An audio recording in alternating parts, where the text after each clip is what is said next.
Welcome back to our channel மாணக்கர் ஆசிரியர். இன்னைக்கு இந்த வீடியோவில் 11th standard zoology public exam March 2025க்கான ஒரிஜினல் கொஸ்டின் பேப்பர் தான் பார்க்க போகிறோம். ஸோ கண்டிப்பாக இதில் இருக்கக்கூடிய 1 மார்க்கு 2 மார்க்கு 3 மார்க்கு 5 மார்க்கு எல்லாம் நல்லா படிச்சுக்கோங்க. இந்த மாடலை பேஸ் பண்ணி தான் கொஸ்டின்ஸ் எல்லாமே வந்து பார்த்தீங்கன்னா உங்களுக்கு 11th zoology public exam March 2025க்கு எடுப்பாங்க. இதில் இருக்கக்கூடிய கொஸ்டினை நல்லா தரவாக படிச்சிருப்பாங்க. ப்ளஸ் இந்த கொஸ்டின் பேப்பரில் இருக்கக்கூடிய 1 மார்க் கொஸ்டின்லாம் பாருங்கள், எப்படி வந்து 1 மார்க் புக் பேக் எடுத்திருக்காங்க, இன்டீரியர் எடுத்திருக்காங்க அப்படின்னு சொல்லி நீங்கள் லாஸ்ட் மினிட் வந்து ப்ரிப்பேர் ஆகிறதுக்கு இந்த கொஸ்டின் பேங்க் வந்து ரொம்ப யூஸ்ஃபுல்லாக இருக்கும்.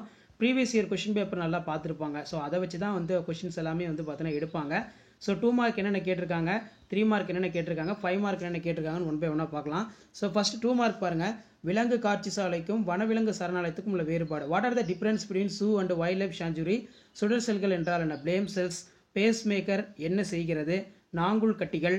மெட்ஹீமோக்ளோபின் ரிப்பீட்டட் கொஸ்டின். குருட்டு புள்ளி நல்லா படிச்சு வச்சுக்கோங்க. அதே மாதிரி write the symptoms of cretinism, biopsy, autopsy வேறுபாடு. 3 மார்க் பொறுத்திருக்கு 6 × 3 18. பெயரிடுதலுக்கான அடிப்படை விதிகள். Write the rules of nomenclature. அதே மாதிரி கார்டேட்டாக்கும் நான் கார்டேட்டாக்கும் உள்ள டிஃப்ரென்ஸ் நல்லா படித்து எழுதி பார்த்துக்கோங்க, ரொம்ப இம்பார்ட்டன்ட்.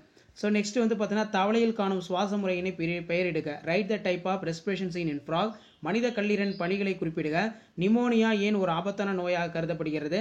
நிணநீர் என்றால் என்ன, அதன் செயல்பாடுகளை எழுதுக. கண்ணின் குறுக்குவெட்டு தோட்டத்தை படமறைந்த பாகம் குறி. அதே மாதிரி அமோனியா நீக்கிகள், யூரிக் அமில நீக்கிகள், யூரிக் நீக்கிகள் ஒப்பிடுக. இது ரொம்ப முக்கியம். ஸோ அதே மாதிரி 5 மார்க்கு 5 × 5 25 பொறுத்த வரைக்கும் கணுக்காலிகளோட பொது பண்புகள், தவளையின் ஆண் இனப்பெருக்க மண்டலம், மனித சிறுகுடலின் செரித்தல், ரத்தம் ஆக்சிஜன் நுழையிலிருந்து திசுக்களுக்கு எவ்வாறு கடத்துகிறது, ரொம்ப முக்கியம்.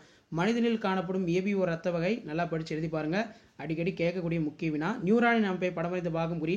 கணையத்தின் அமைப்பினை விவரிக்கவும். கணையம் சுரக்கும் ஹார்மோன்கள் மற்றும் அவற்றின் பணிகள். சிடி ஸ்கேனிங் என்றால் என்ன, மருத்துவ முக்கியத்துவம். செயற்கை விந்தோட்டம் என்றால் என்ன, செயற்கை விந்தோட்டத்தின் பயன்கள் யாவை? ஸோ கண்டிப்பாக அந்த கொஸ்டின் பேப்பரில் இருக்கிற கொஸ்டின் நல்லா படிச்சுக்கோங்க. இதான் 11th standard zoology public exam March 2025 original question paper. Share பண்ணுங்கள், சப்ஸ்கிரைப் பண்ணுங்கள். தேங்க்யூ.